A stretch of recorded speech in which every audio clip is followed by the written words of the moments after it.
أعوذ بالله من الشيطان الرجيم بسم الله الرحمن الرحيم قل إن تخفوا ما في صدوركم أو تبدوه يعلمه الله صدق الله العظيم. نن به سورة آل عمران درس نمبر 104 شروع کو. په دغه کې به متاسې د سوره آل عمران آیت نمبر 19 او 10 او 11 ترجمه او تفسیر وکړو.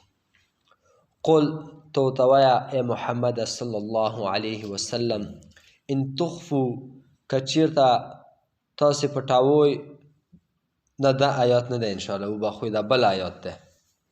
یوم تجدو په هغه ورځ چې تاسې ومومئ هغه ورځ چې وبمومي لاسته به راوړي کل نفس هر نفس هر انسان ما عملت هغه چې د کړي دي من خیر د نیکو اعمالو نه محضره خپل ځان ته مخامخ وما عملت او هغه څه چې کړي دي من سوء د بدو اعمالو څخه تودو نو خواهش به کوي ارمان به کوي هر یو انسان لو ان بینها و بینه کاش کې زمو او د دغه ورځې په مابین کې امدن بعیده یوه لویه موده وای یعنی دا ورځ په مو نه وای راغلی ویحذرکم الله او الله چې دی تاسې ډاروي نفسه خپل ځان نه والله او الله چې دی رؤوف مهربانه دی بالعباد په خپلو بندګانو.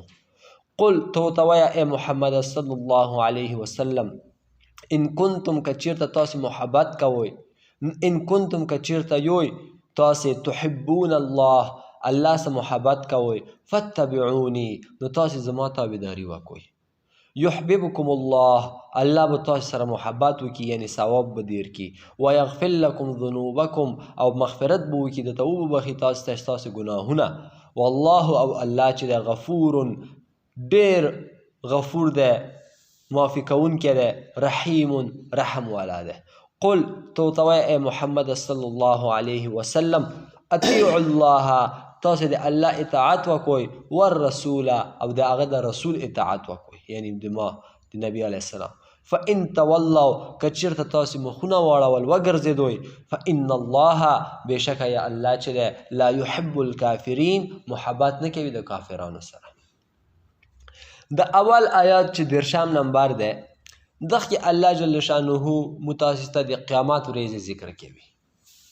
قیامت ډېره سخته ورځ ده په موږ تاسې روانه ده خو چاته به اسانه وي داسې نه چې هر چاته سخته ده. چاته به اسانه وي چې اسلام برابر وي.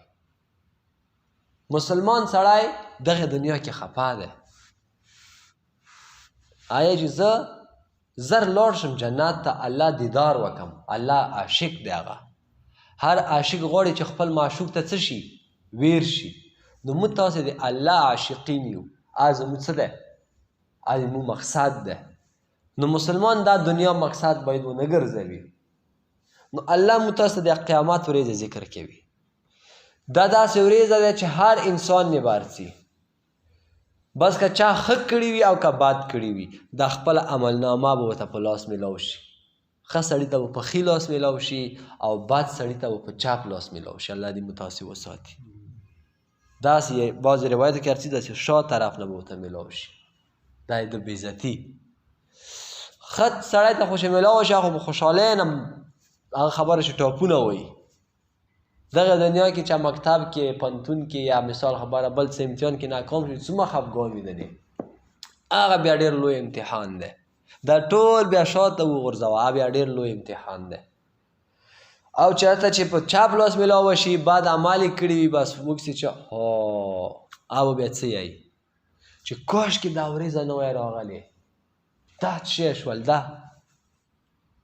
هغه 10 سپارې کې ارسي کافران به څه یایي یا لیتنی کنت ترابا کاش کې مو خاورې وای انسانان پیدا شوي نه وای ځکه چې خاورې وای اوس به مو سره حساب نه کېده. ها ډېره سخته ورځ ده الله دې مو تاسو ته څه کړي اسانه کړي.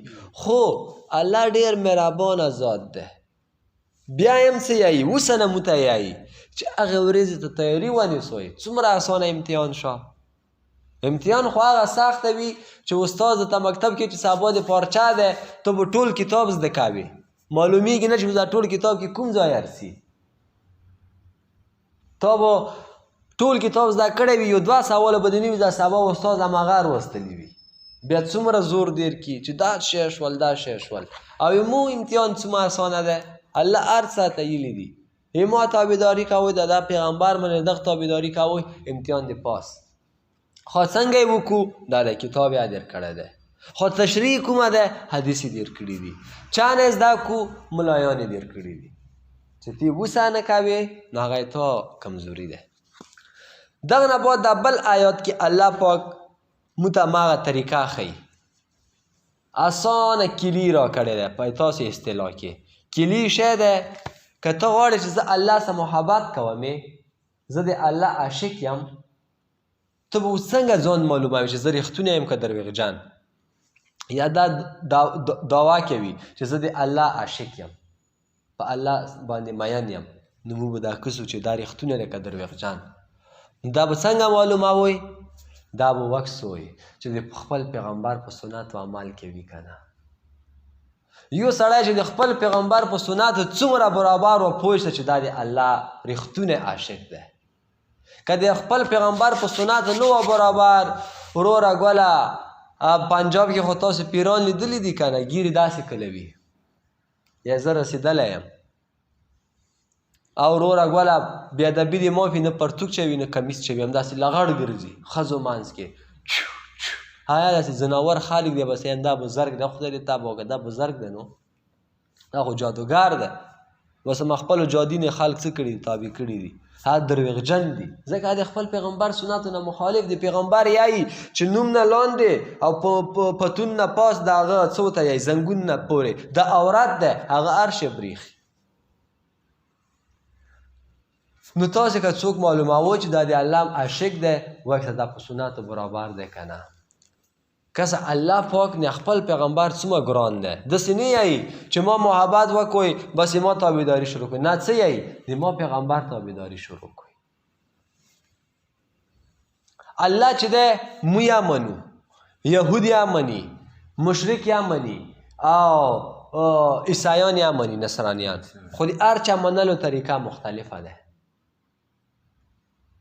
بیا بعضې داسې بدبخته خلک دي دویم قسم چې هغه دهریان دي، کم هغه ایتیست ملحد، هغوی هیڅ شی نه مني. هغوی دلیل څه یایي؟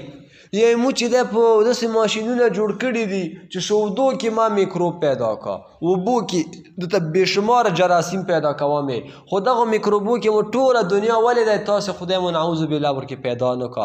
دغه نه معلومیږي چې الله نعوذ بالله وجوده نه لري. په 1938 کې یا 38 کې دا وروس کې یوه ډېره غویغه جوړه شوې وه، هغه ټول ملحدین دي وروس کې. هغوی داسې چال کړی وه چې کوم ورکې مذهبي خلک وو هغه ټول یې مړه کړل، ټول نه خو لکه اکثر. او بل یې داسې وکړل چې یوه جنازه یې جوړه کړه، یوې جنازې ته یې نوم ورکړه چې نعوذ بالله دا د خدای جنازه ده، او بلې جنازې ته یې نوم ورکړه چې دا د مذهب جنازه ده. ګلان ملان یې په واچوله، په اوږو یې کړه، او خنداګانې دي، او وروس اخر سر ته هغه کړه او دړه سیند ته یې وغورځوله چې دا د نعوذ بالله خدای یې لاړه او مذهب یې لاړه.